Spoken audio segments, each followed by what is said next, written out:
بسم الله الرحمن الرحيم. Именем Аллаха, милостивого, милующего. يا أيها الذين آمنوا أوفوا بالعقود أحلت لكم بهيمة الأنعام إلا ما يتلى عليكم غير محل الصيد وأنتم حرم إن الله يحكم ما يريد. О вы, которые уверовали, будьте верны обязательствам. Вам дозволена скотина, кроме той, о которой вам зачитано, и кроме добычи, на которую вы осмелились охотиться в храме. Поистине, Аллах повелевает все, что пожелает. يا أيها الذين آمنوا لا تحلوا شعائر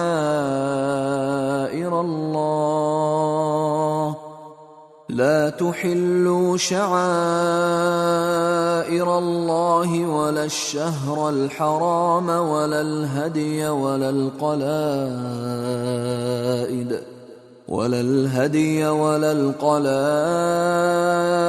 ولا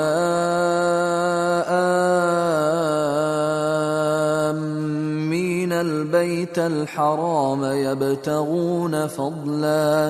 يبتغون فضلا من ربهم ورضوانا وإذا حللتم فاصطادوا ولا يجرمنكم شنآن قوم أن صدوكم عن المسجد الحرام أن تعتدوا وتعاونوا على البر والتقوى ولا تعاونوا على الإثم والعدوان واتقوا الله إن الله شديد العقاب.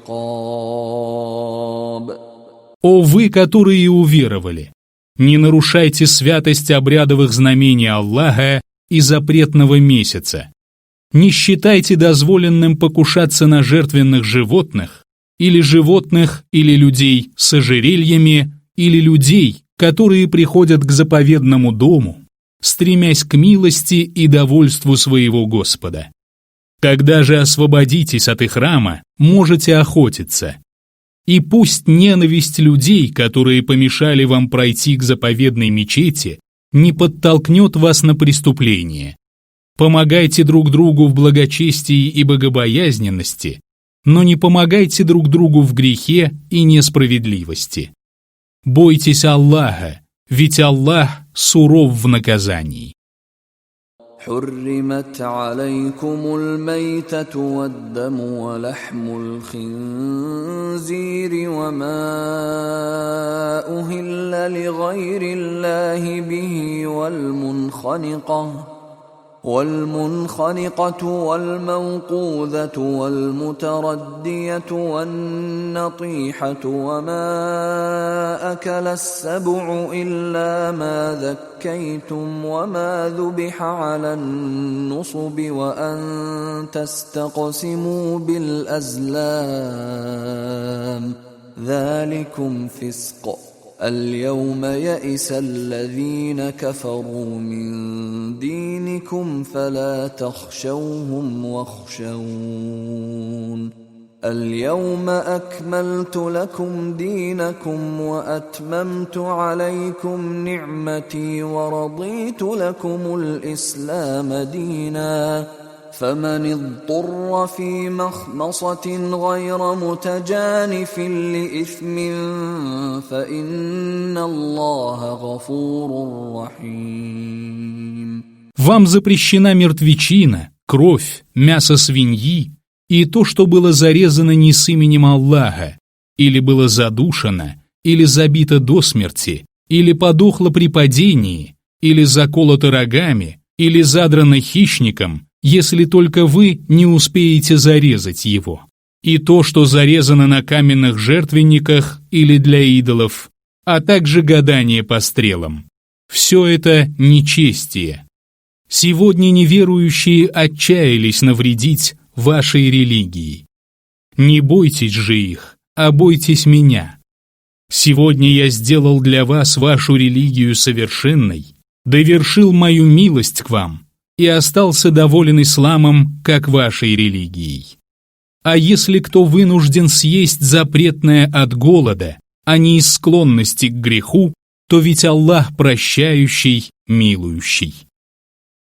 يسألونك ماذا أحل لهم قل أحل لكم الطيبات وما علمتم من الجوارح مكلبين تعلمونهن مما علمكم الله فكلوا مما أمسكن عليكم واذكروا اسم الله عليه واتقوا الله إن الله سريع الحساب. Они спрашивают тебя о том, что им дозволено. Скажи, вам дозволено благое, а то, что поймали для вас обученные вами хищники, которых вы обучаете из того, чему обучил вас Аллах. Ешьте и поминайте над этим имя Аллаха. Бойтесь Аллаха, ведь Аллах скор в расчете. اليوم أحل لكم الطيبات وطعام الذين أوتوا الكتاب حل لكم وطعامكم حل لهم والمحصنات من المؤمنات والمحصنات من الذين أوتوا الكتاب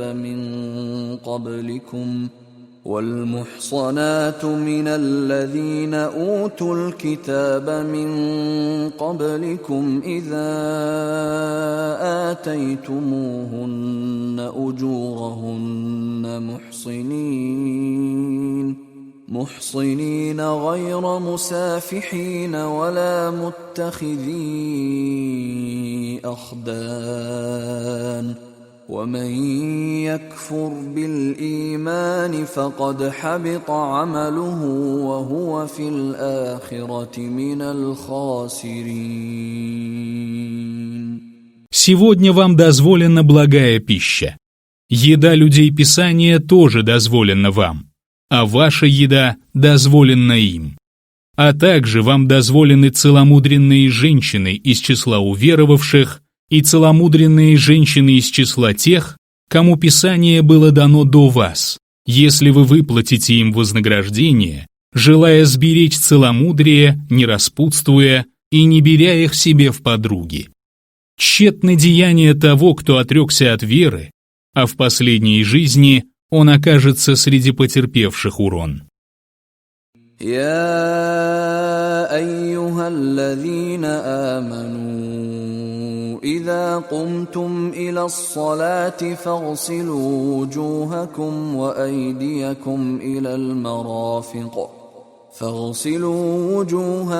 وأيديكم إلى المرافق وامسحوا برؤوسكم وأرجلكم إلى الكعبين وإن كنتم جنبا فاطهروا وإن كنتم مرضى أو على سفر أو جاء أحد منكم من الغائط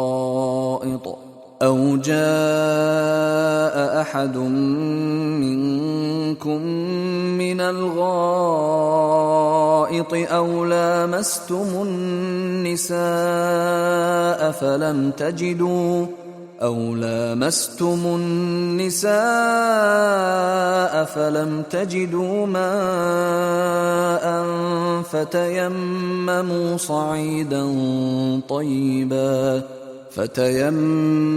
صعيدا طيبا فامسحوا بوجوهكم وأيديكم منه ما يريد الله ليجعل عليكم من حرج ولكن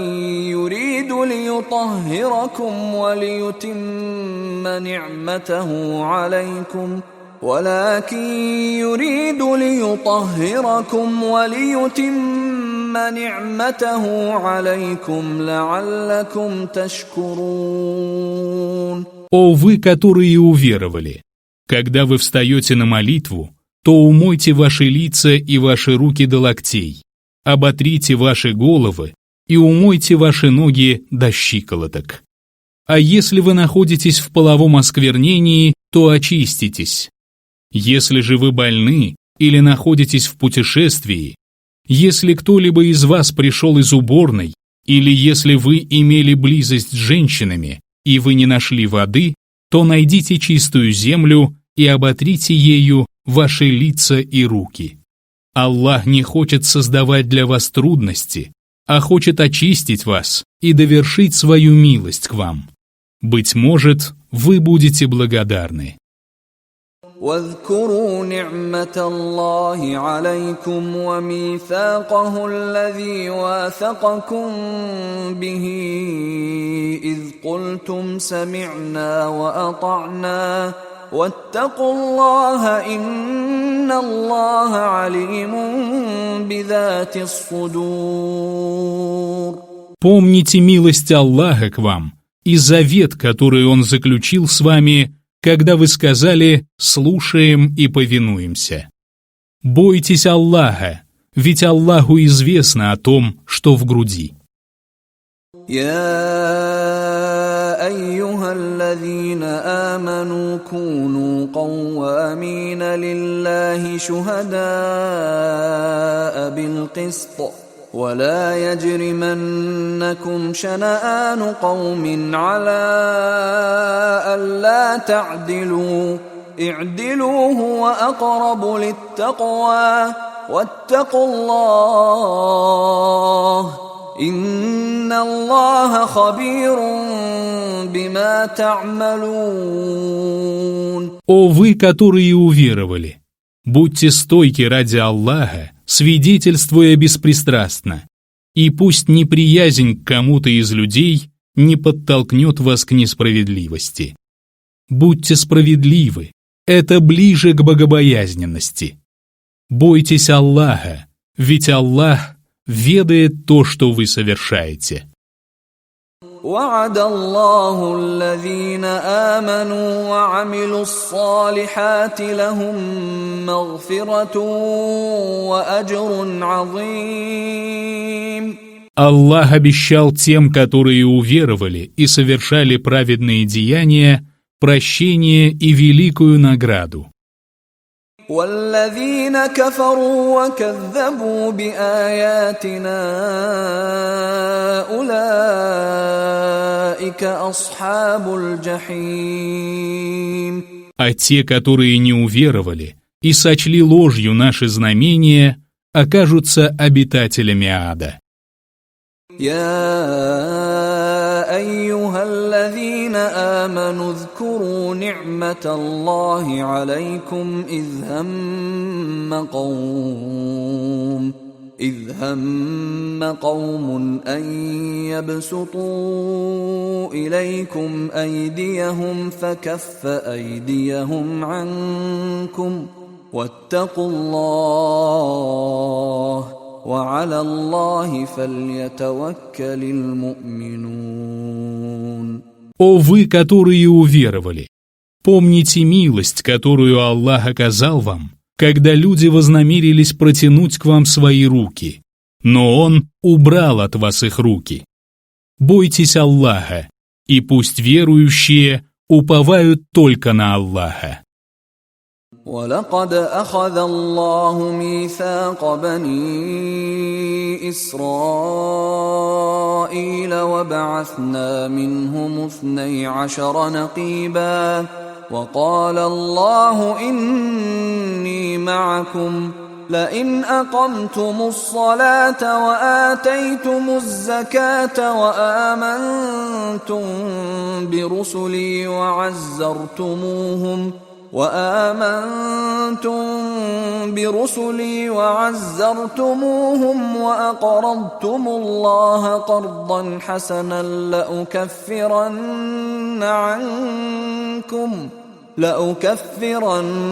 عنكم سيئاتكم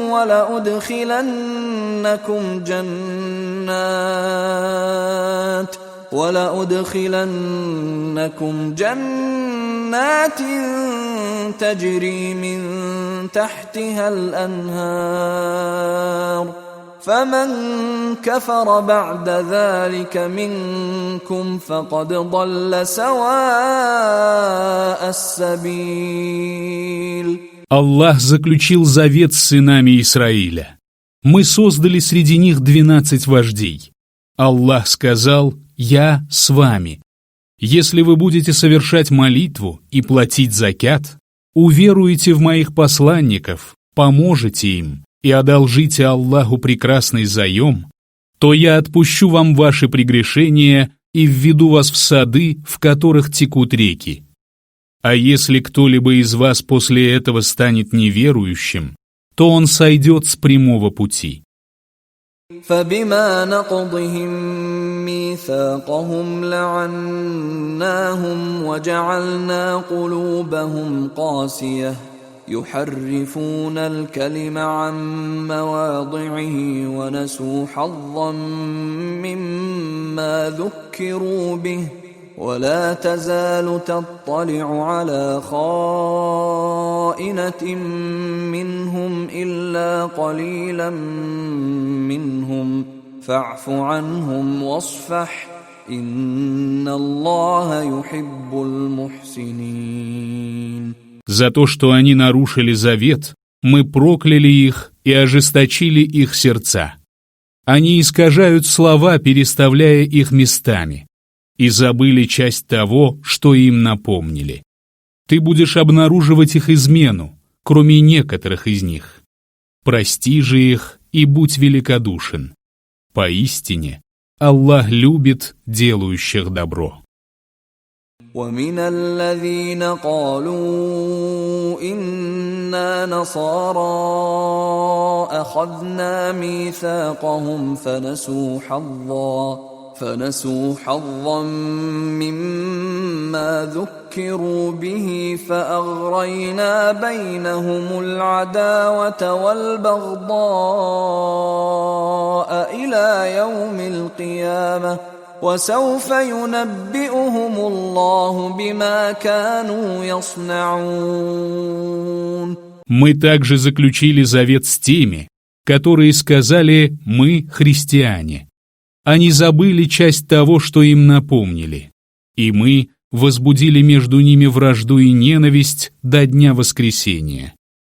Аллах поведает им о том, что они творили. يا أهل الكتاب قد جاءكم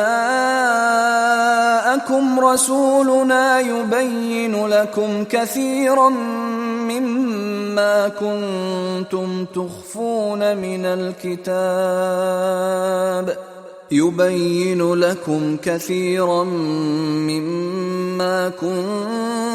تخفون من الكتاب ويعفو عن كثير قد جاءكم من الله نور وكتاب مبين. О люди Писания! К вам явился наш посланник, который разъясняет вам многое из того, что вы скрываете из Писания, и воздерживается от многого. Явились к вам от Аллаха свет и ясное Писание. يهدي به الله من اتبع رضوانه سبل السلام ويخرجهم من الظلمات إلى النور بإذنه ويهديهم إلى صراط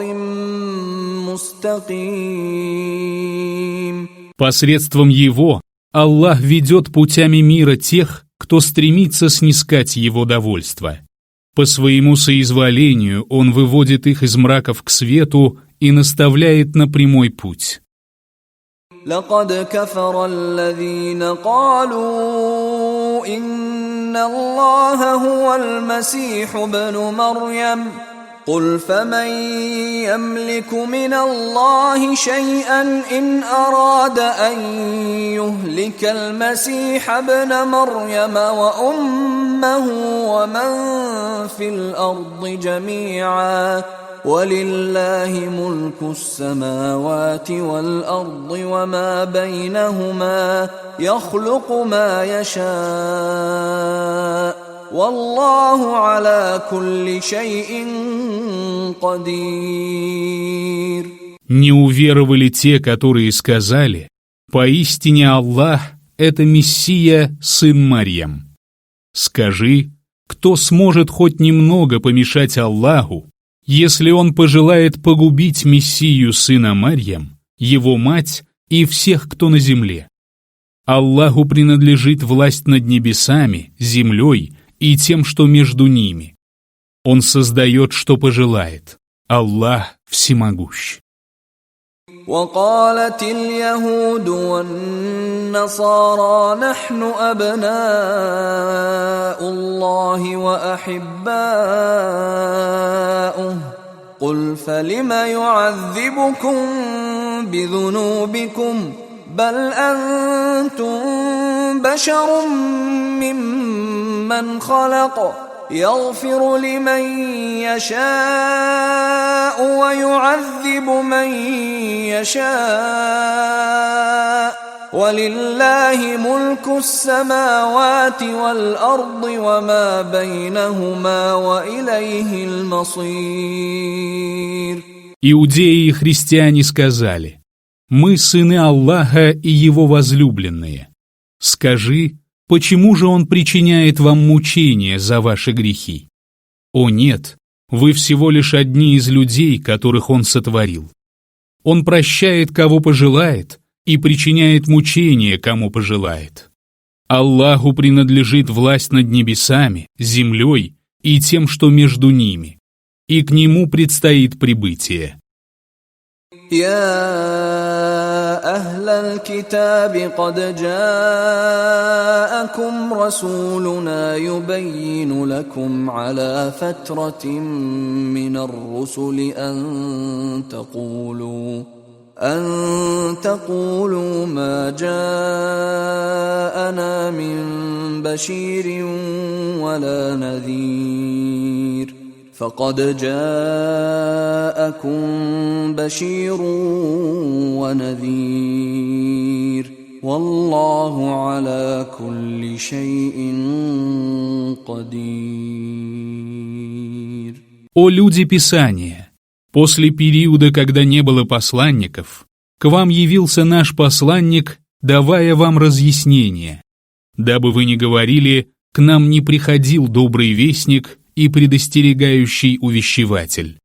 Добрый вестник и предостерегающий увещеватель уже явился к вам. Аллах всемогущ. وَإِذْ قَالَ مُوسَى لِقَوْمِهِ يَا قَوْمِ اذْكُرُوا نِعْمَةَ اللَّهِ عَلَيْكُمْ إِذْ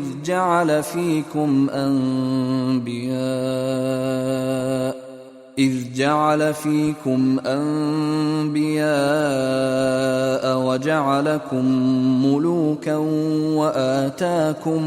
وآتاكم ما لم يؤت أحدا من العالمين. Вот Муса сказал своему народу: «О мой народ, помните милость, которую Аллах оказал вам, когда создал среди вас пророков, сделал вас царями и дал вам то, чего не давал никому из миров». يا قوم ادخلوا الأرض المقدسة التي كتب الله لكم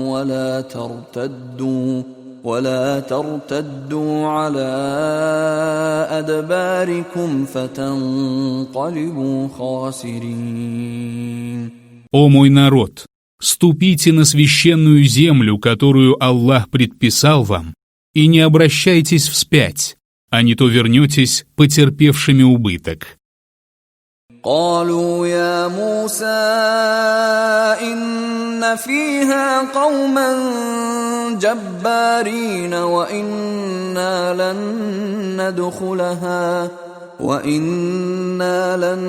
ندخلها حتى يخرجوا منها فإن يخرجوا منها فإنا داخلون.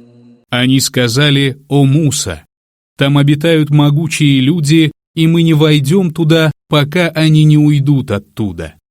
Если же они уйдут оттуда, то мы войдем».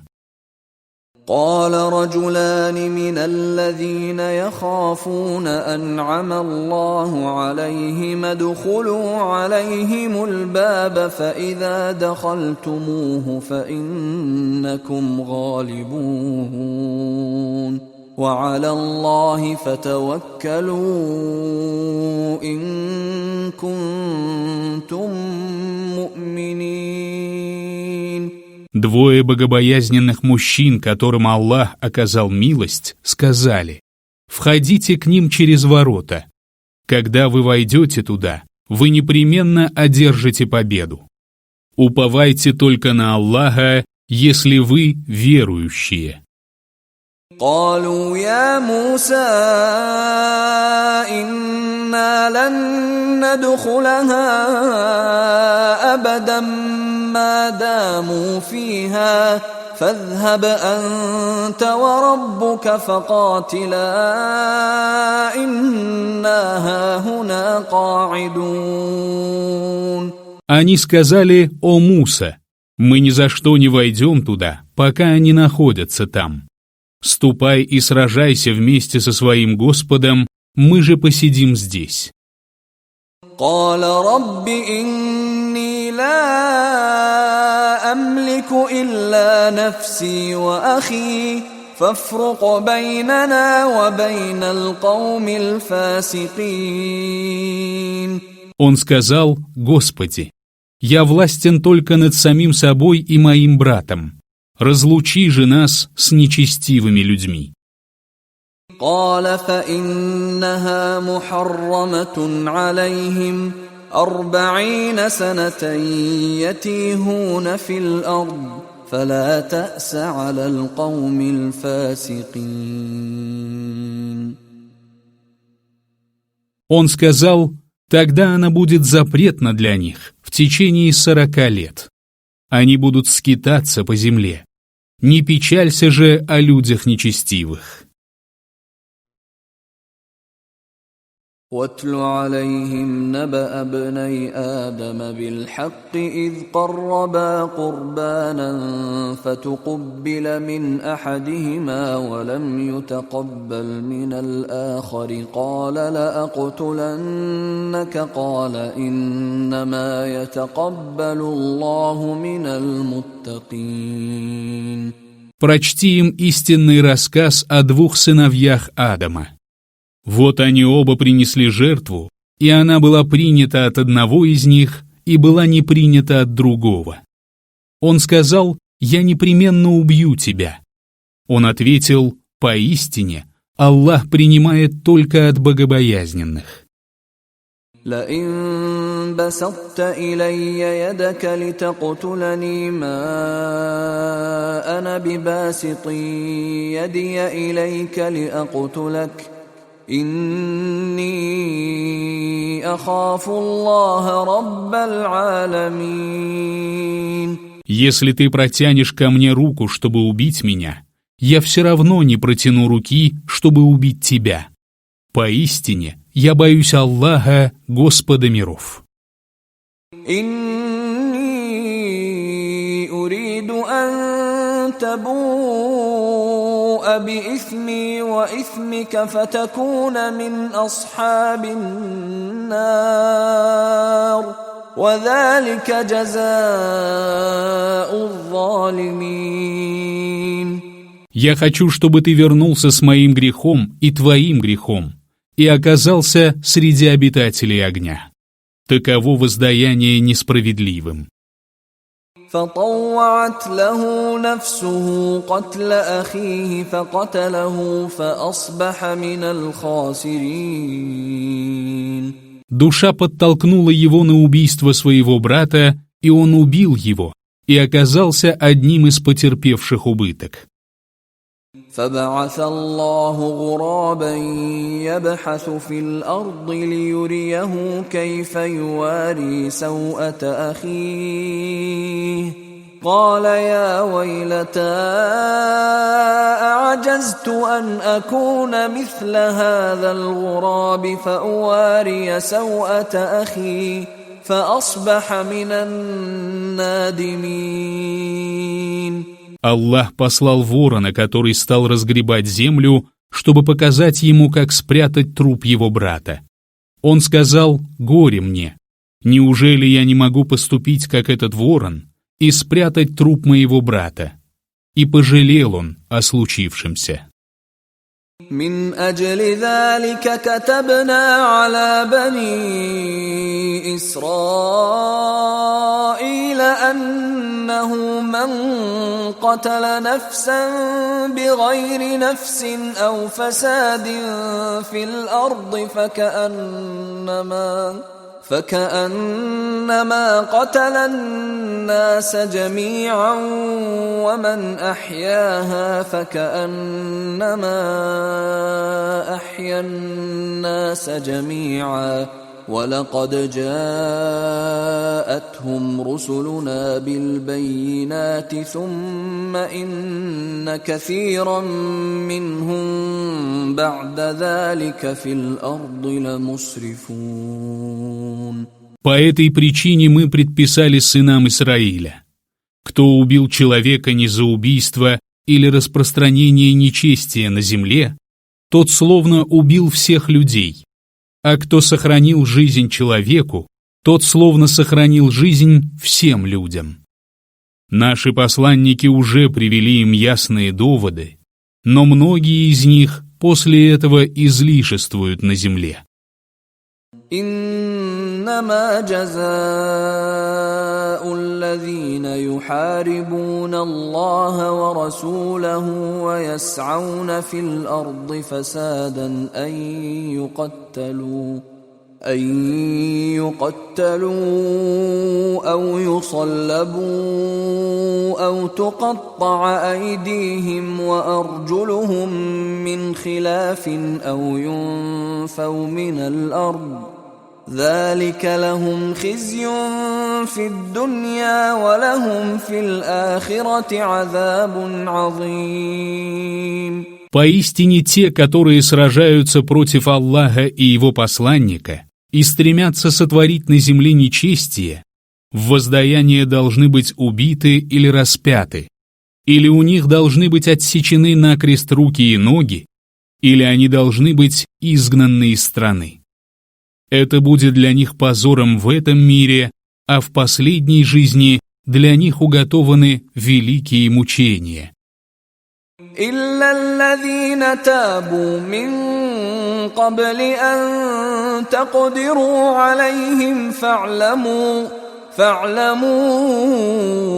أن الله غفور رحيم.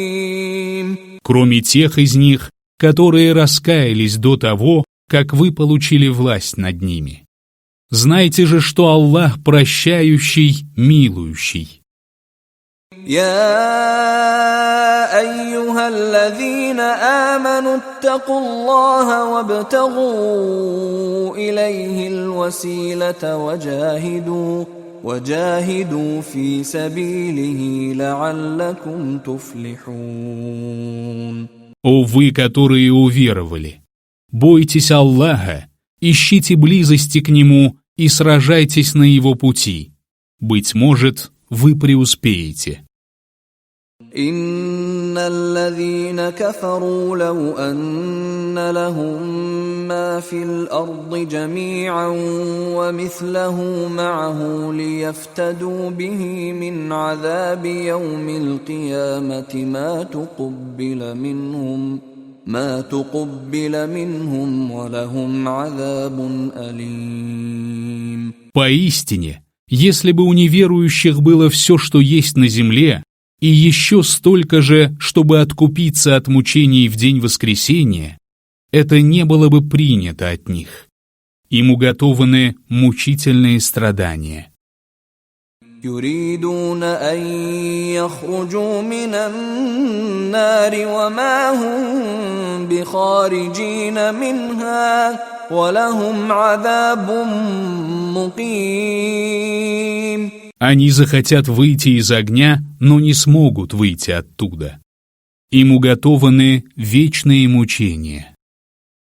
والسارق والسارقة فاقطعوا أيديهما جزاء بما كسبا نكالا من الله والله عزيز حكيم. Вору и воровке отсекайте руки в воздаяние за то, что они приобрели. Таково примерное наказание от Аллаха, ведь Аллах могущественный, мудрый. فمن تاب من بعد ظلمه وأصلح فإن الله يتوب عليه إن الله غفور رحيم. Аллах примет покаяние того, кто раскается после совершения несправедливости и исправит содеянное. Ибо Аллах прощающий, милующий. ألم تعلم أن الله له ملك السماوات والأرض يعذب من يشاء ويغفر لمن يشاء والله على كل شيء قدير. Разве ты не знаешь, что Аллаху принадлежит власть над небесами и землей? Он подвергает мучениям, кого пожелает, и прощает, кого пожелает. Аллах всемогущ. يا أيها الرسول لا يحزنك الذين يسارعون في الكفر من الذين قالوا آمنا بأفواههم ولم تؤمن قلوبهم ومن الذين هادوا سماعون للكذب سماعون لقوم آخرين لم يأتوك يحرفون الكلم من بعد مواضعه يقولون إن أوتيتم هذا فخذوه وإن لم تؤتوه فاحذروا ومن يرد الله فتنته فلن تملك له من الله شيئا أولئك الذين لم يرد الله أن يطهر قلوبهم لهم في الدنيا خزي ولهم في الآخرة عذاب عظيم.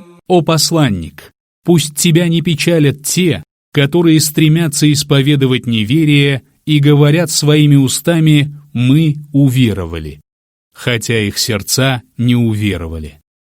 Среди исповедующих иудаизм есть такие, которые охотно прислушиваются ко лжи и прислушиваются к другим людям, которые не явились к тебе. Они искажают слова, переставляя их местами, и говорят: «Если вам дадут это, то берите, но если вам не дадут этого, то остерегайтесь». Того, кого Аллах желает подвергнуть искушению, ты не властен защитить от Аллаха. Их сердца Аллах не пожелал очистить. В этом мире их ожидает позор, а в последней жизни им уготованы великие мучения. سماعون للكذب أكالون للسحت فإن جاءوك فاحكم بينهم أو أعرض عنهم وإن تعرض عنهم فلن يضروك شيئا وإن حكمت فاحكم بينهم بالقسط إن الله يحب المقسطين. Они охотно выслушивают ложь и пожирают запретное.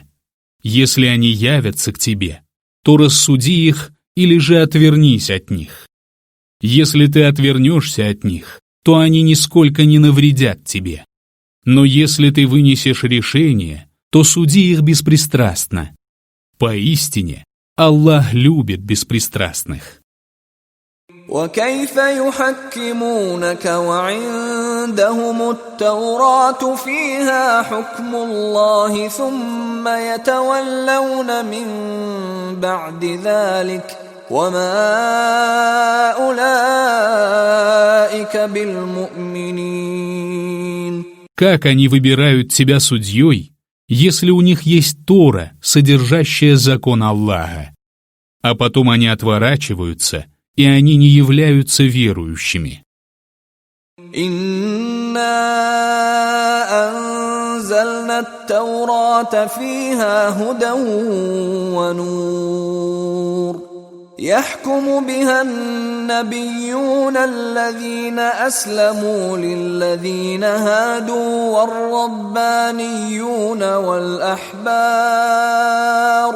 والربانيون بما استحفظوا من كتاب الله وكانوا عليه شهداء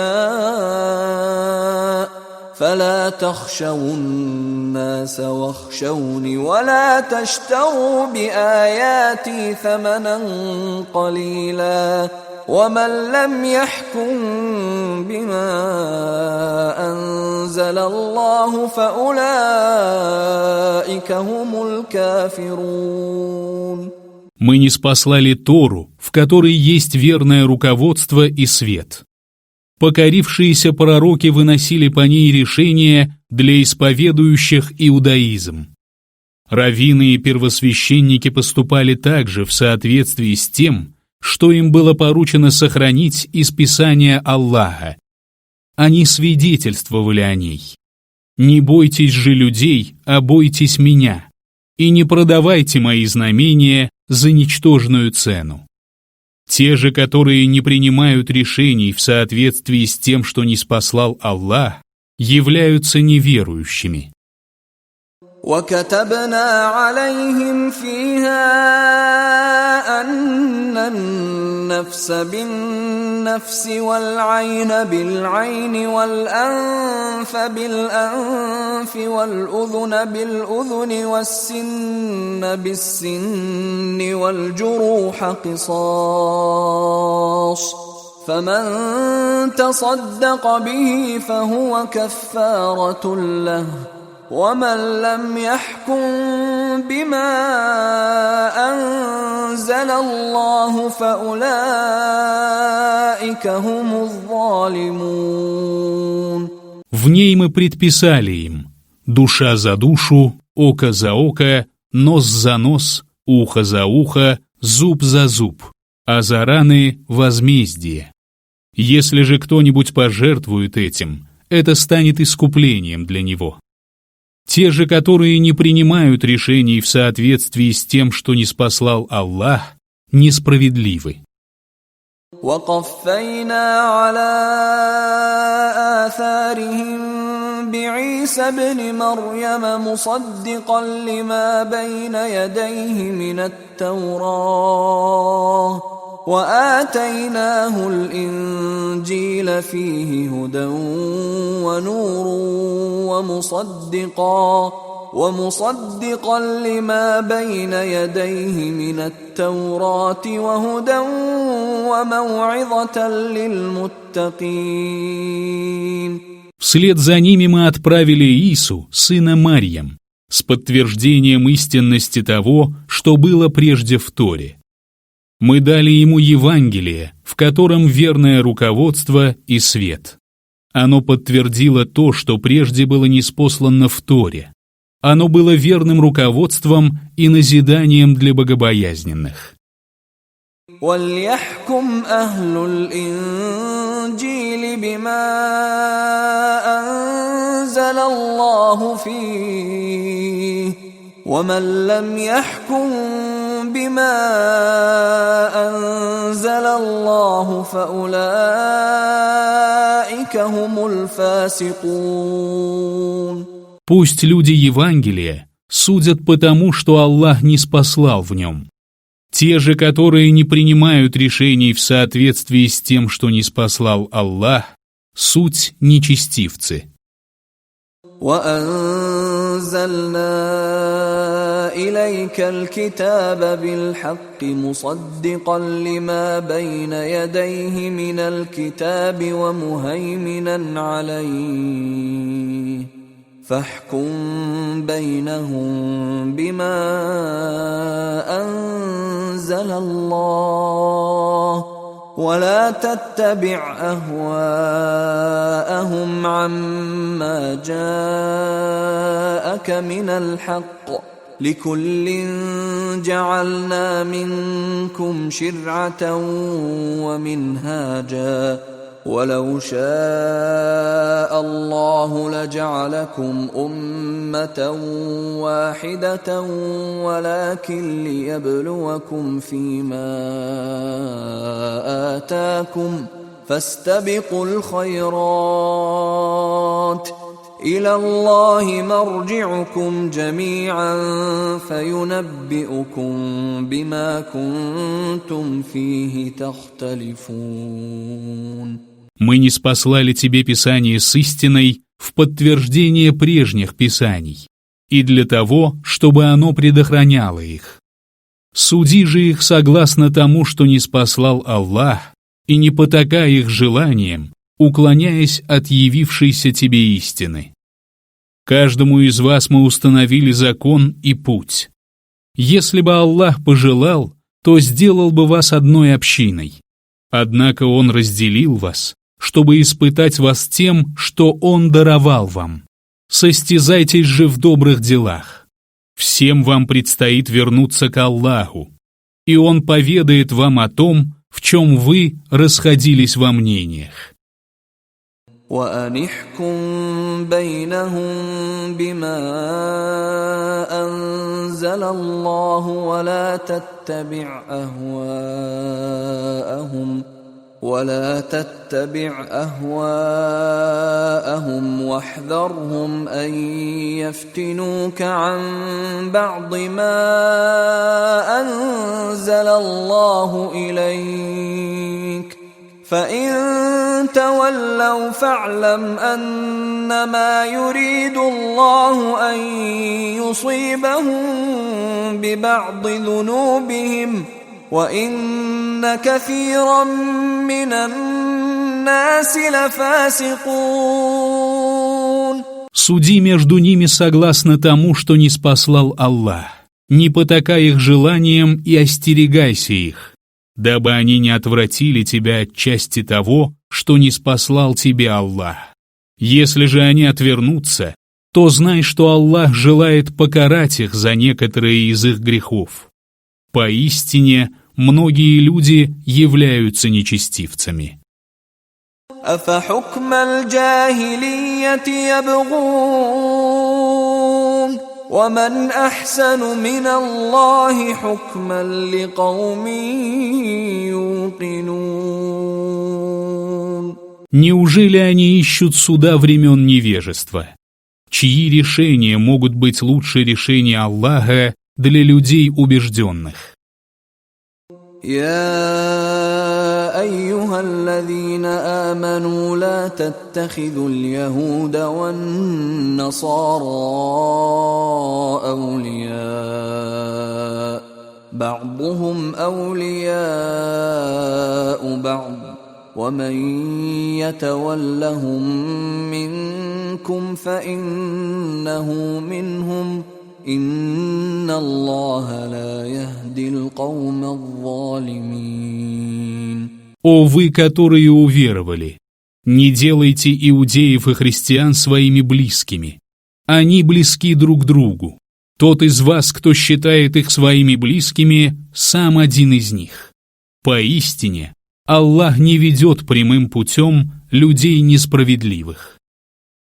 فترى الذين في قلوبهم مرض يسارعون فيهم يقولون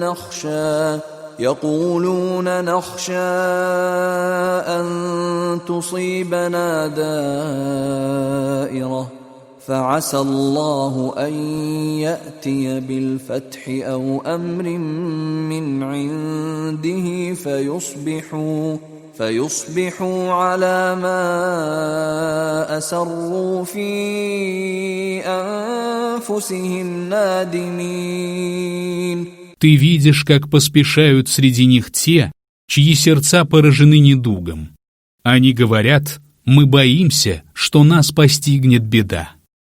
А может случиться, что Аллах явит победу или свое повеление, и они пожалеют о том, что утаивали в себе. ويقول الذين آمنوا أهؤلاء الذين أقسموا بالله جهد أيمانهم إنهم لمعكم حبطت أعمالهم فأصبحوا خاسرين. Те, которые уверовали, скажут: неужели это те, которые приносили величайшие клятвы именем Аллаха о том, что они были с вами? Тщетны были их деяния, и они оказались потерпевшими убыток. يا أيها الذين آمنوا من يرتد منكم عن دينه فسوف يأتي الله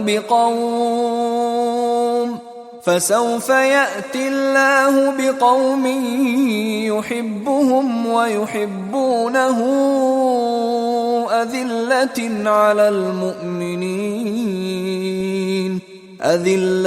على المؤمنين أعزة على الكافرين يجاهدون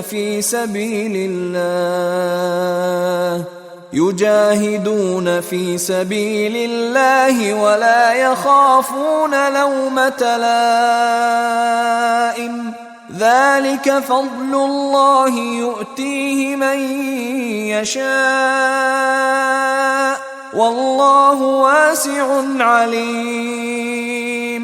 О вы, которые уверовали!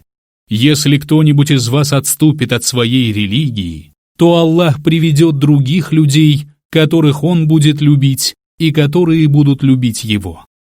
Они будут смиренны перед верующими и непреклонны перед неверующими, будут сражаться на пути Аллаха и не будут бояться порицания порицающих.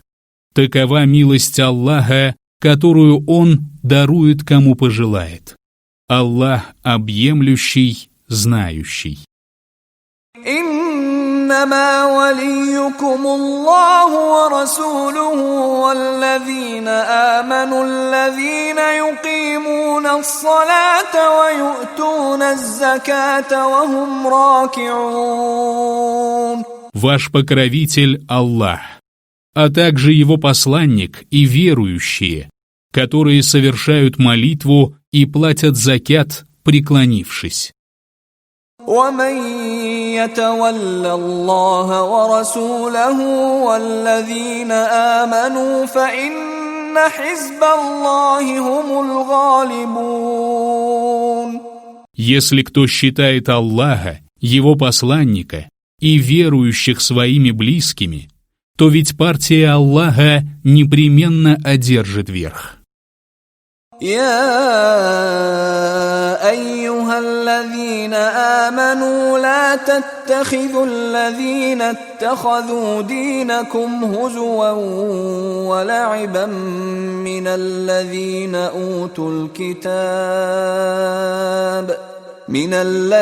أوتوا الكتاب من قبلكم والكفار أولياء واتقوا الله إن كنتم مؤمنين. О вы, которые уверовали! Не делайте тех, которым Писание было дано до вас, и которые глумятся над вашей религией и считают ее развлечением, а также неверующих своими близкими. Бойтесь Аллаха, если вы верующие. وَإِذَا نَادَيْتُمْ إِلَى الصَّلَاةِ اتَّخَذُوهَا هُزُوًا وَلَعِبًا ذَلِكَ بِأَنَّهُمْ قَوْمٌ لَا يَعْقِلُونَ. Когда вы призываете на молитву, они насмехаются над этим и считают это развлечением. Это потому, что они люди неразумные. قُلْ يَا أَهْلَ الْكِتَابِ هَلْ تَنقِمُونَ مِنَّا إِلَّا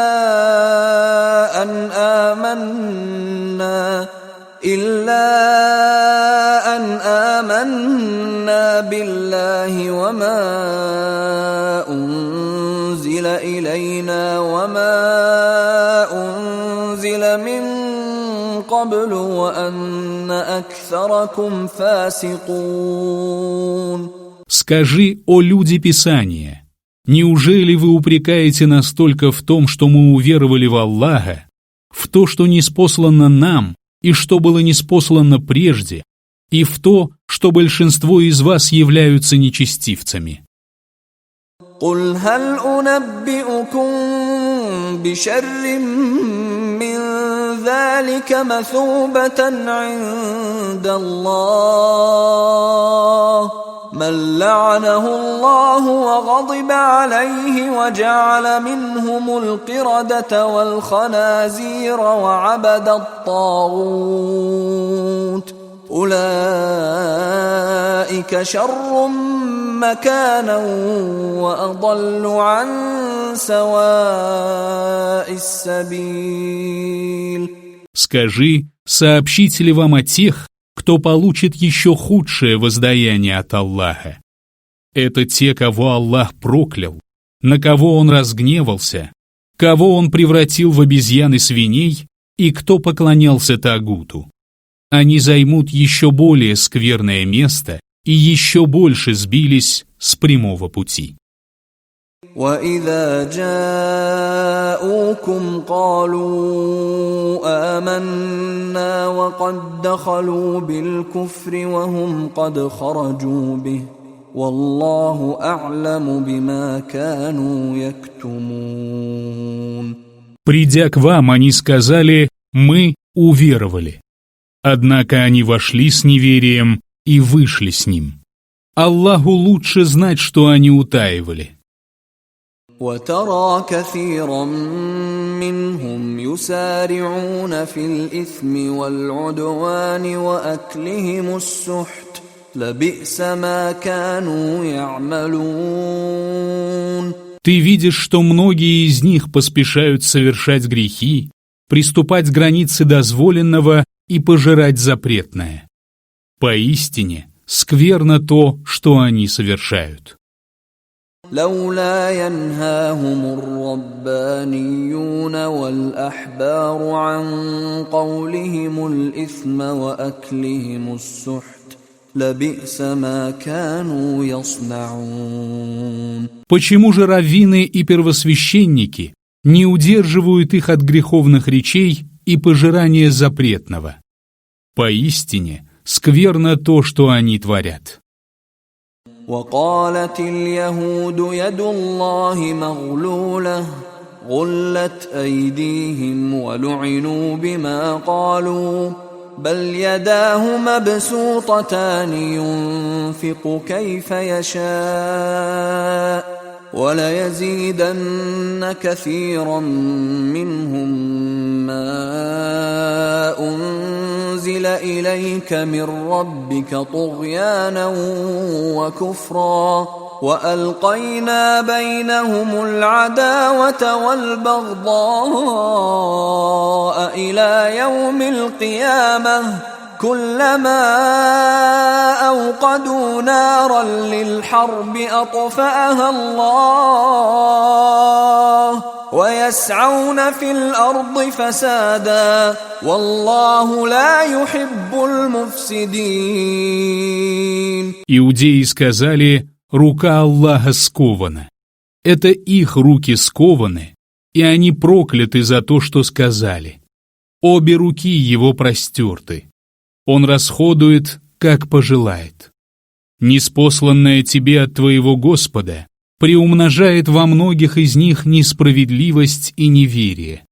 Мы посеяли между ними вражду и ненависть вплоть до дня воскресения.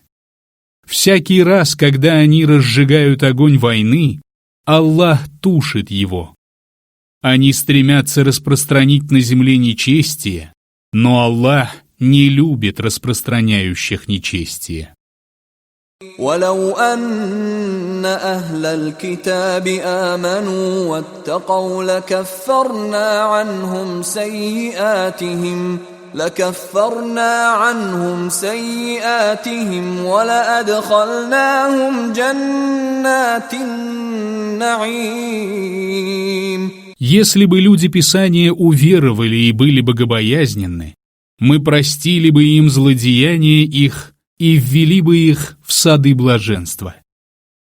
ولو أنهم أقاموا التوراة والإنجيل وما أنزل إليهم من ربهم لأكلوا من فوقهم ومن تحت أرجلهم منهم أمة مقتصدة وكثير منهم ساء ما يعملون. Если бы они руководствовались Торой, Евангелием и тем, что было ниспослано им от их Господа, то питались бы тем, что над ними, и тем, что у них под ногами. Среди них есть умеренная группа, но плохо то, что совершают многие из них.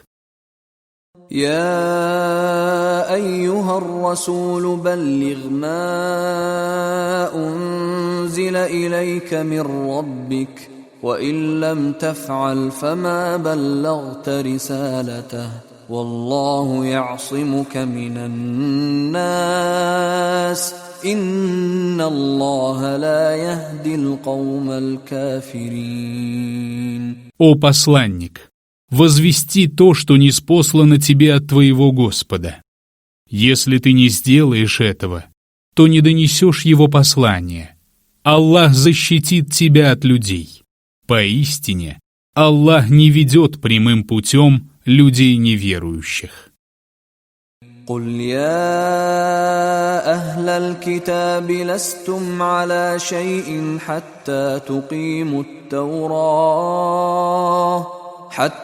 تقيموا التوراة والإنجيل وما أنزل إليكم من ربكم وليزيدن كثيرا منهم ما أنزل إليك من ربك طغيانا وكفرا فلا تأس على القوم الكافرين.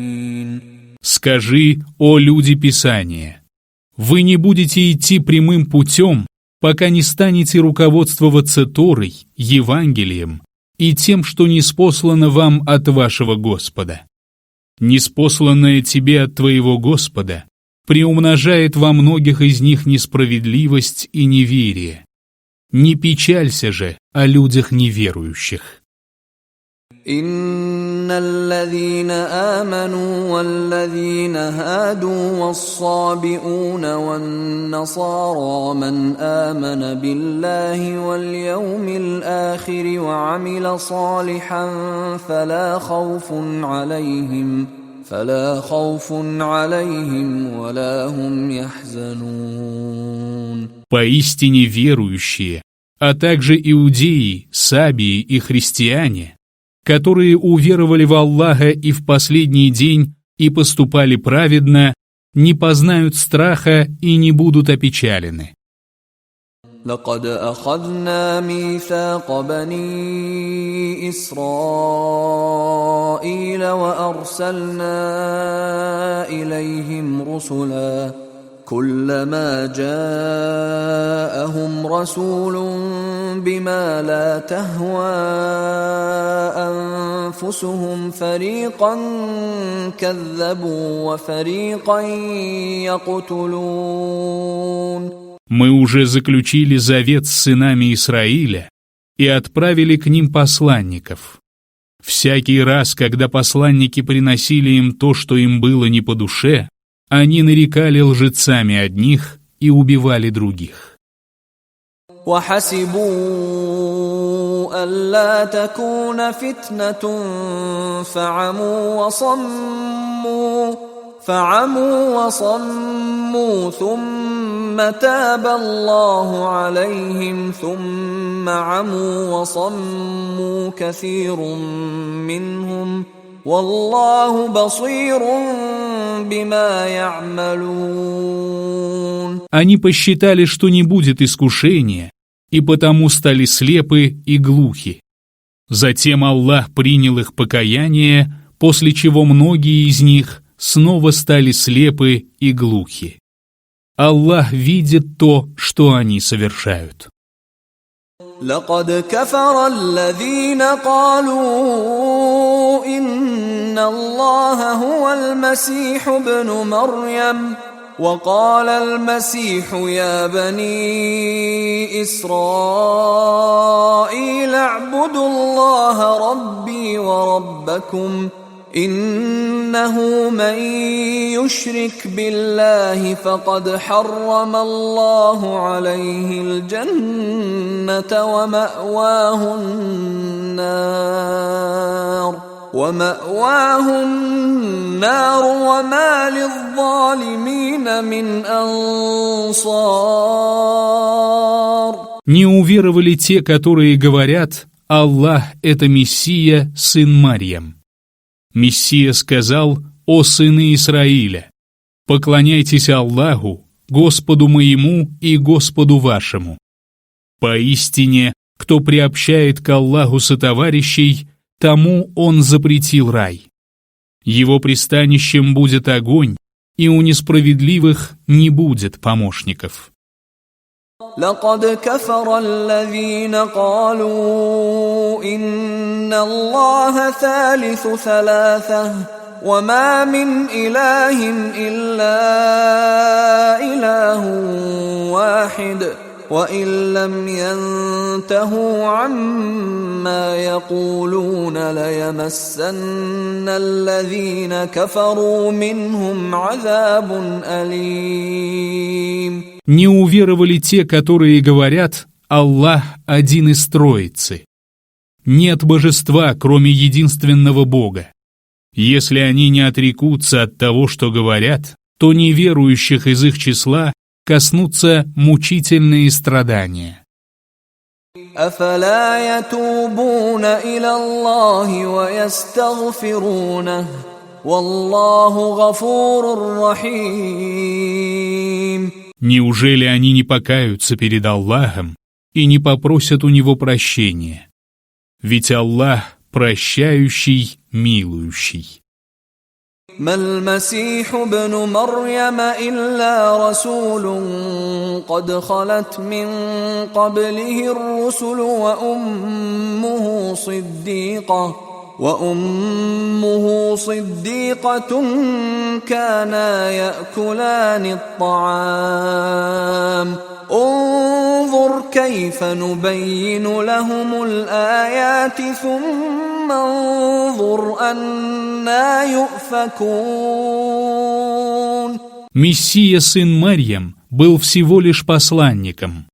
До него тоже были посланники, а его мать была правдивейшей женщиной. Оба они принимали пищу. Посмотри, как мы разъясняем им знамения. А затем посмотри, до чего они отвращены от истины. قل أتعبدون من دون الله ما لا يملك لكم ضرا ولا نفعا والله هو السميع العليم. Скажи, неужели вы станете поклоняться вместо Аллаха тому, что не властно принести вам ни вреда, ни пользы?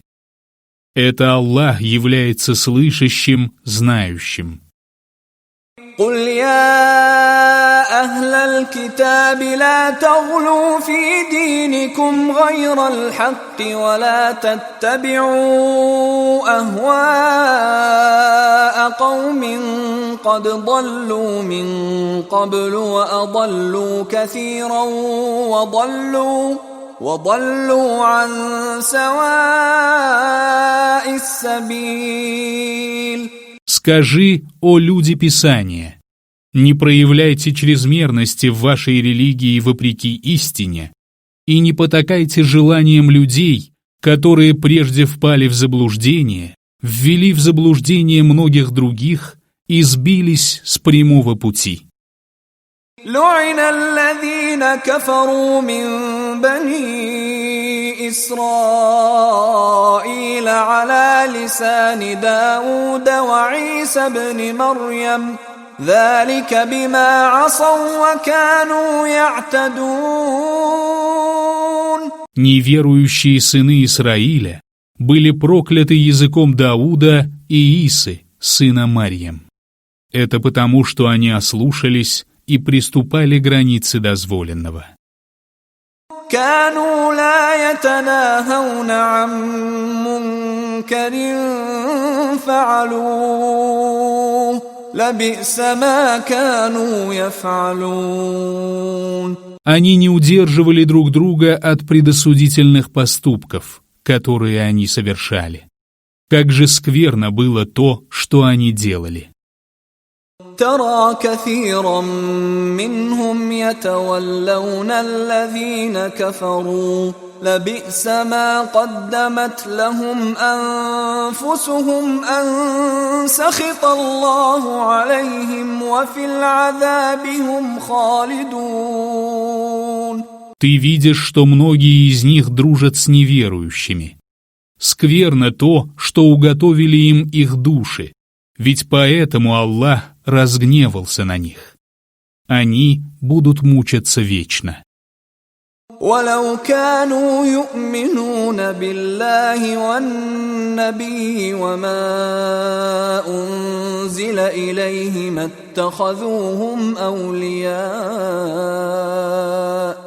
اتخذوهم أولياء ولكن كثيرا منهم فاسقون. Если бы они уверовали в Аллаха, пророка и то, что было ниспослано ему, то не сделали бы их своими близкими. Но многие из них нечестивцы.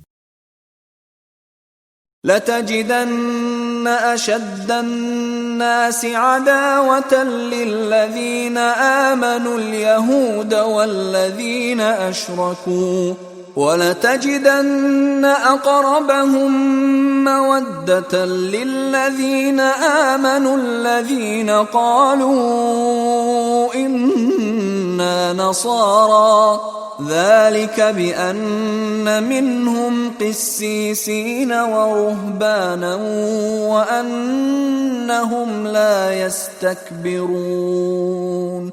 Ты непременно найдешь, что самые лютые враги верующих – иудеи и многобожники. И ты непременно найдешь, что ближе всех в любви к верующим те, которые говорят «мы христиане». Это потому, что среди них есть священники и монахи, и потому, что они не проявляют высокомерия. وَإِذَا سَمِعُوا مَا أُنزِلَ إِلَى الرَّسُولِ تَرَى أَعْيُنَهُمْ تَفِيضُ مِنَ الدَّمْعِ مِمَّا عَرَفُوا مِنَ الْحَقِّ يقولون ربنا آمنا فاكتبنا مع الشاهدين. Когда они слышат то, что было ниспослано посланнику, ты видишь, как их глаза переполняются слезами из-за истины, которую они узнают. Они говорят: «Господь наш, мы уверовали, запиши же нас в число свидетелей». وما لنا لا نؤمن بالله وما جاءنا من الحق ونطمع أن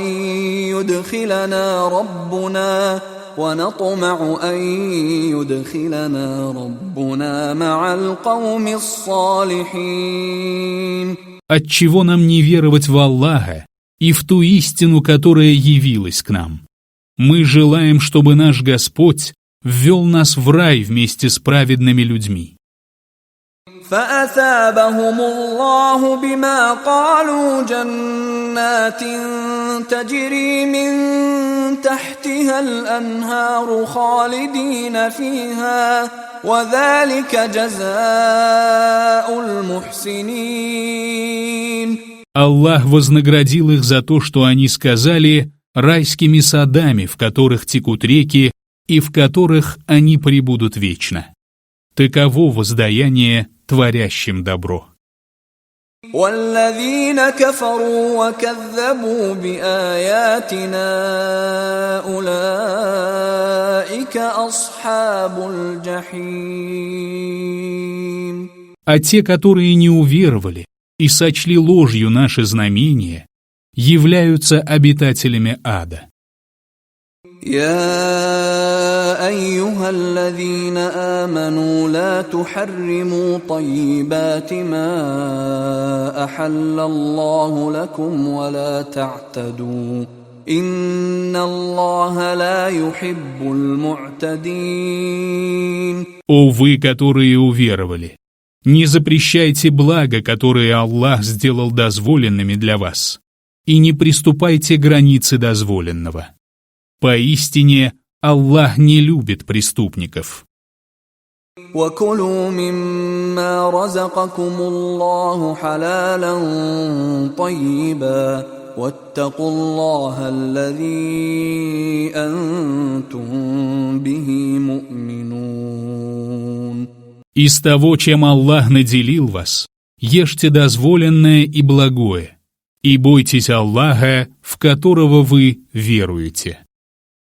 لا يؤاخذكم الله باللغو في أيمانكم ولكن يؤاخذكم بما عقدتم الأيمان فكفارته إطعام 10 مساكين من أوسط ما تطعمون أهليكم أو كسوتهم أو تحرير رقبة فمن لم يجد فصيام 3 أيام ذلك كفارة أيمانكم إذا حلفتم واحفظوا أيمانكم كذلك يبين الله لكم آياته لعلكم تشكرون. Аллах не взыщет с вас за праздные клятвы, но взыщет, если вы скрепили клятвы намерением. В искупление за нарушение такой клятвы нужно накормить 10 бедняков средним из того, чем вы кормите свои семьи, или одеть их, или освободить раба. А тот, кто не сможет сделать этого, должен поститься в течение 3 дней.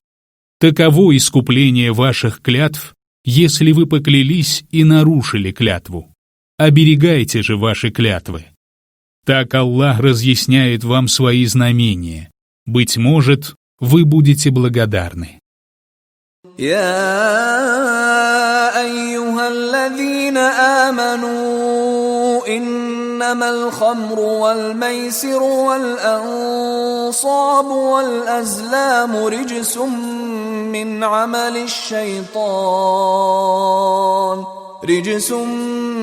عمل الشيطان فاجتنبوه لعلكم تفلحون. О вы, которые уверовали! Поистине, опьяняющие напитки, азартные игры, каменные жертвенники и гадальные стрелы являются скверной из деяний шайтана. Сторонитесь же ее, быть может, вы преуспеете. إن إنما يريد الشيطان أن يوقع بينكم العداوة والبغضاء في الخمر والميسر ويصدكم عن ذكر الله وعن الصلاة فهل أنتم منتهون. Поистине, при помощи опьяняющих напитков и азартных игр, шайтан хочет лишь посеять между вами вражду и ненависть и отвратить вас от поминания Аллаха и молитвы. Неужели вы не прекратите? وأطيعوا الله وأطيعوا الرسول واحذروا فإن توليتم فاعلموا أنما على رسولنا البلاغ المبين. Повинуйтесь Аллаху, повинуйтесь посланнику и остерегайтесь. Но если вы отвернетесь, то знайте, что на нашего посланника возложена только ясная передача откровения. ليس على الذين آمنوا وعملوا الصالحات جناح فيما طعموا إذا ما اتقوا وآمنوا وعملوا الصالحات ثم اتقوا وأحسنوا والله يحب المحسنين. На тех, которые уверовали и совершают праведные деяния, нет греха за то, чем они питались, если они были богобоязненны, веровали и совершали праведные деяния. Если после этого они опять были богобоязненны и веровали, если после этого они опять были богобоязненны и творили добро. Ведь Аллах любит делающих добро. يا أيها الذين آمنوا ليبلونكم الله بشيء من الصيد تناله أيديكم ورماحكم ليعلم الله من يخافه بالغيب فمن اعتدى بعد ذلك فله عذاب أليم. О вы, которые уверовали!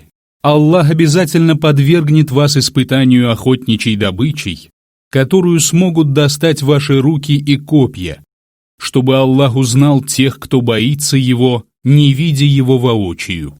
А кто приступит к границе дозволенного после этого, тому будут уготованы мучительные страдания. يا أيها الذين آمنوا لا تقتلوا الصيد وأنتم حرم ومن قتله منكم متعمدا فجزاء مثل ما قتل من النعم يحكم به ذوى عدل منكم هديا بالغ الكعبة أو كفارة طعام مساكين أو عدل ذلك صياما ليذوق وبال أمره عفى الله عما سلف ومن عاد فينتقم الله منه والله عزيز ذو انتقام. О вы, которые уверовали! Не убивайте охотничью добычу, находясь в храме. Если кто-нибудь из вас убьет ее преднамеренно, то воздаянием за это будет скотина, подобная той, что он убил. Выносят решение о жертвенной скотине двое справедливых мужей из вас, и эта жертва должна достичь Каабы. Или же для искупления этого следует накормить бедняков или соблюсти равноценный пост, дабы он вкусил пагубность своего поступка. Аллах простил то, что было прежде, но если кто-нибудь вернется к этому, то Аллах отомстит ему. Аллах могущественный, способный на возмездие. أحل لكم صيد البحر وطعامه متاعا لكم وللسيارة وحرم عليكم صيد البر ما دمتم حرما واتقوا الله الذي إليه تحشرون. Вам дозволены морская добыча и еда во благо вам и путникам. Но вам запрещена охотничья добыча на суше, пока вы находитесь в ихраме. Бойтесь Аллаха, к которому вы будете собраны. جعل الله الكعبة البيت الحرام قياما للناس والشهر الحرام والهدي والقلائد ذلك لتعلموا أن الله يعلم ما في السماوات وما في الأرض وأن الله بكل شيء عليم.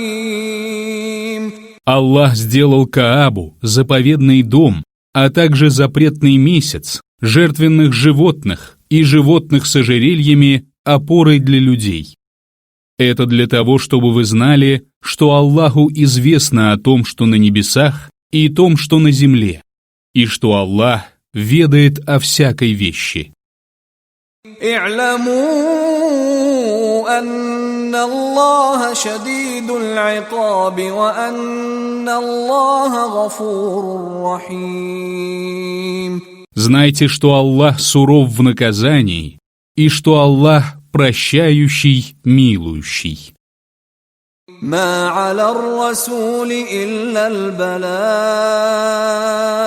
والله يعلم ما تبدون وما تكتمون. На пророка не возложено ничего, кроме передачи откровения. Аллах знает о том, что вы обнаруживаете, и о том, что вы скрываете. قل لا يستوي الخبيث والطيب ولو أعجبك كثرة الخبيث فاتقوا الله يا أولي الألباب لعلكم تفلحون. Скажи, скверное и благое не равны, даже если изобилие скверного понравилось тебе. Бойтесь же Аллаха, о обладающие разумом. Быть может, вы преуспеете. يا أيها الذين آمنوا لا تسألوا عن أشياء إن تبد لكم تسؤكم وإن تسألوا عنها حين ينزل القرآن تبد لكم عفى الله عنها والله غفور حليم. О вы, которые уверовали! Не спрашивайте о вещах, которые огорчат вас, если станут вам известны. А ведь они станут вам известны, если вы спросите о них, когда ниспосылается Коран. Аллах простил вам это, ибо Аллах прощающий, выдержанный. قد سألها قوم من قبلكم ثم أصبحوا بها كافرين. Люди до вас спрашивали о них, и по этой причине стали неверующими. ما جعل الله من بحيرة ولا سائبة ولا وصيلة ولا حام ولكن الذين كفروا يفترون على الله الكذب وأكثرهم لا يعقلون. Аллах не распоряжался относительно Бахиры, Саибы, Васили и Хами. Но неверующие возводят навет на Аллаха, и большая часть их не разумеет. وَإِذَا قِيلَ لَهُمْ تَعَالَوْا إِلَى مَا أَنزَلَ اللَّهُ وَإِلَى الرَّسُولِ قَالُوا حَسْبُنَا مَا وَجَدْنَا عَلَيْهِ آبَاءَنَا أولو كان آباؤهم لا يعلمون شيئا ولا يهتدون. Когда им говорят «придите к тому, что ниспослал Аллах, и к посланнику», они отвечают «нам достаточно того, что мы видели от наших отцов». Неужели они поступят так, даже если их отцы ничего не знали и не следовали прямым путем? يا أيها الذين آمنوا عليكم أنفسكم لا يضركم من ضل إذا اهتديتم إلى الله مرجعكم جميعا فينبئكم بما كنتم تعملون. О вы, которые уверовали, позаботьтесь о себе. Если вы последовали прямым путем, то вам не причинит вреда тот, кто впал в заблуждение. Всем вам предстоит вернуться к Аллаху, и тогда Он поведает вам о том, что вы совершали. يا أيها الذين آمنوا شهادة بينكم إذا حضر أحدكم الموت حين الوصية اثنان ذوى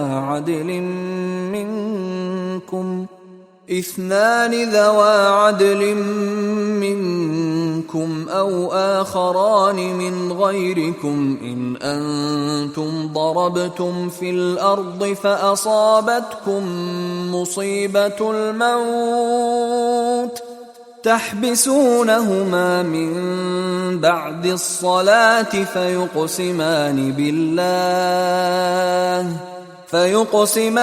بالله إن ارتبتم لا نشتري به ثمنا ولو كان ذا قربى ولا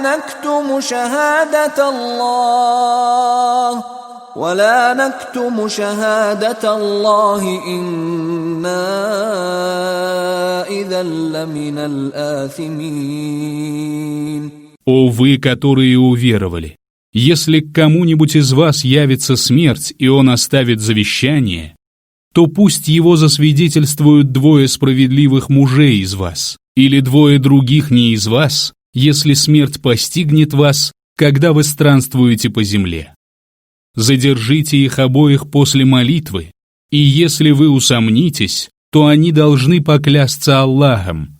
Мы не станем покупать за это мирскую выгоду, даже если он будет близким родственником, и мы не скрываем свидетельства Аллаха. В противном случае мы были бы в числе грешников. فإن عثر على أنهما استحقا إثما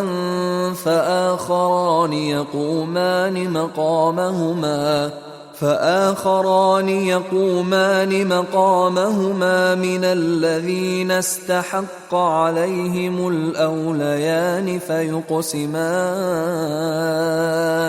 فيقسمان بالله لشهادتنا أحق من شهادتهما وما اعتدينا إنا إذا لمن الظالمين. Если будет обнаружено, что они оба повинны в грехе, то пусть двое других самых близких родственников из числа тех, кто имеет законные права, займут их место и поклянутся Аллахом. Наше свидетельство вернее их свидетельства, и мы не приступаем границ дозволенного. В противном случае мы принадлежим к числу несправедливых. ذلك أدنى أن يأتوا بالشهادة على وجهها أو يخافوا أن ترد أيمان بعد أيمانهم واتقوا الله واسمعوا والله لا يهدي القوم الفاسقين. Поступить так лучше для того, чтобы они принесли истинное свидетельство или устрашились того, что другие клятвы будут принесены после их клятв. Бойтесь Аллаха и слушайте, ведь Аллах не ведет прямым путем людей нечестивых. يوم يجمع الله الرسل فيقول ماذا أجبتم قالوا لا علم لنا إنك أنت علام الغيوب. В тот день, когда Аллах соберет посланников и скажет, что вам ответили, они скажут: мы не обладаем знанием. Поистине, ты ведающий сокровенное. إذ قال الله يا عيسى ابن مريم اذكر نعمتي عليك وعلى والدتك إذ أيدتك بروح القدس تكلم الناس في المهد وكهلا وإذ علمتك الكتاب والحكمة والتوراة والإنجيل وإذ تخلق من الطين كهيئة الطير بإذني فتنفخ فيها فتكون طيرا بإذني وتبرئ الأكمه والأبرص بإذني وإذ تخرج الموتى بإذني وإذ كففت بني إسرائيل عنك إذ جئتهم بالبينات فقال الذين كفروا منهم إن هذا إلا سحر مبين. Аллах скажет: «О Иса, сын Марьям, помни о милости, которую я оказал тебе и твоей матери. Я поддержал тебя Святым Духом, благодаря чему ты говорил с людьми в колыбели и будучи взрослым. Я научил тебя письму и мудрости, Торе и Евангелию. По моему соизволению ты лепил изваяние птиц из глины и дул на них, и по моему соизволению они становились птицами. По моему соизволению ты исцелял слепого и прокаженного. По моему соизволению ты выводил покойников живыми из могил. Я отвратил от тебя сынов Исраиля, когда ты привел им ясные доводы. А неверующие из их числа сказали, что это всего лишь очевидное колдовство». وإذ أوحيت إلى الحواريين أن آمنوا بي وبرسولي قالوا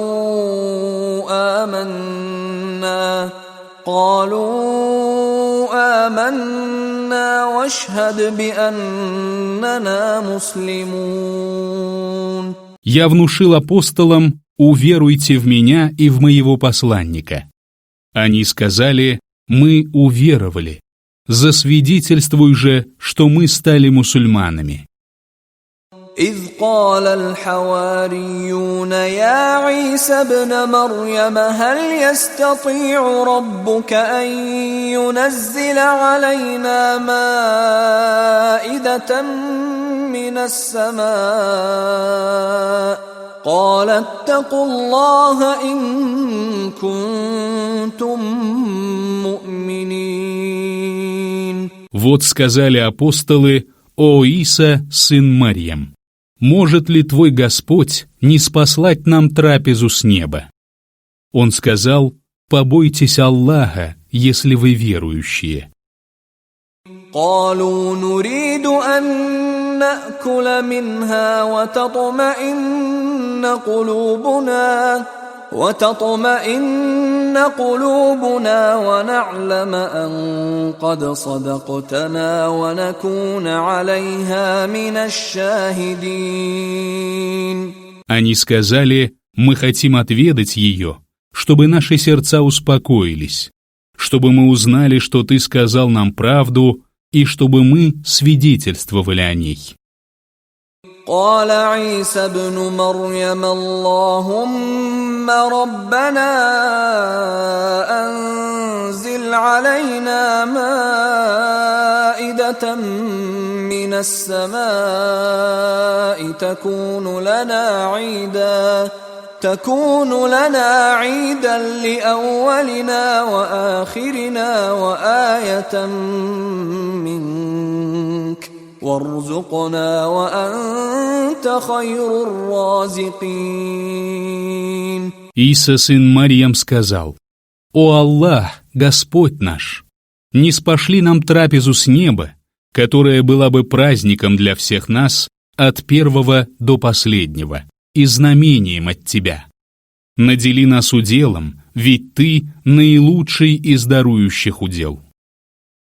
قال الله إني منزلها عليكم فمن يكفر بعد منكم فإني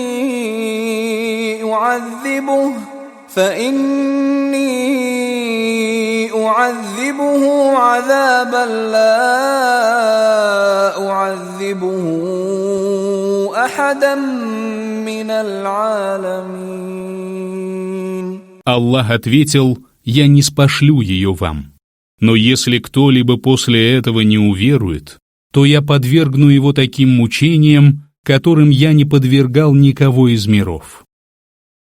وَإِذْ قَالَ اللَّهُ يَا عِيسَى ابْنَ مَرْيَمَ أَأَنْتَ قُلْتَ لِلنَّاسِ اتَّخِذُونِي وَأُمِّيَ إِلَٰهَيْنِ مِن دُونِ اللَّهِ قَالَ سُبْحَانَكَ مَا يَكُونُ لِي أَنْ أَقُولَ مَا لَيْسَ لِي بِحَقٍّ إن كنت قلته فقد علمته تعلم ما في نفسي ولا أعلم ما في نفسك إنك أنت علام الغيوب.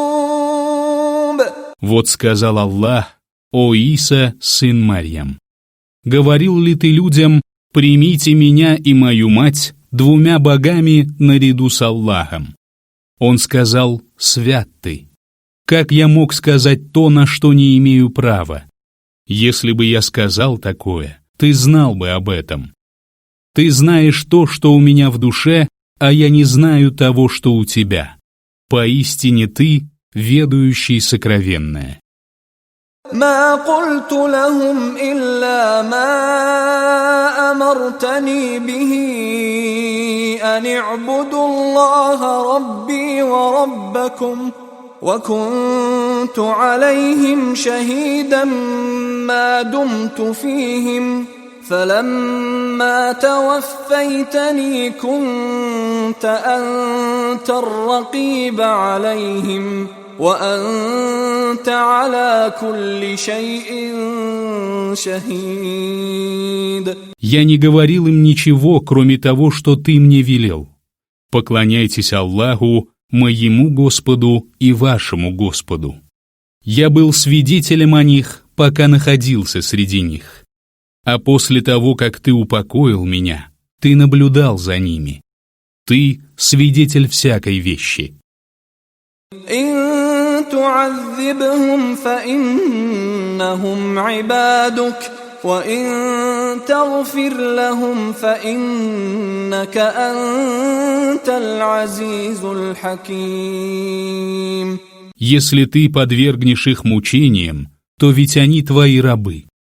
Если же ты простишь им, то ведь ты могущественный, мудрый.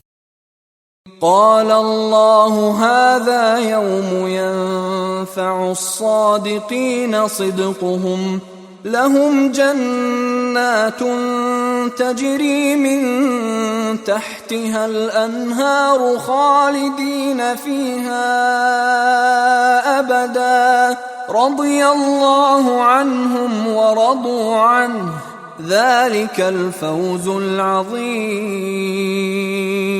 Аллах сказал: «Это день, когда правдивым людям принесет пользу их правдивость. Им уготованы райские сады, в которых текут реки. Они пребудут там вечно.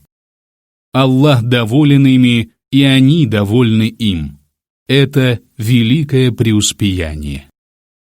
لله ملك السماوات والأرض وما فيهن وهو على كل شيء قدير.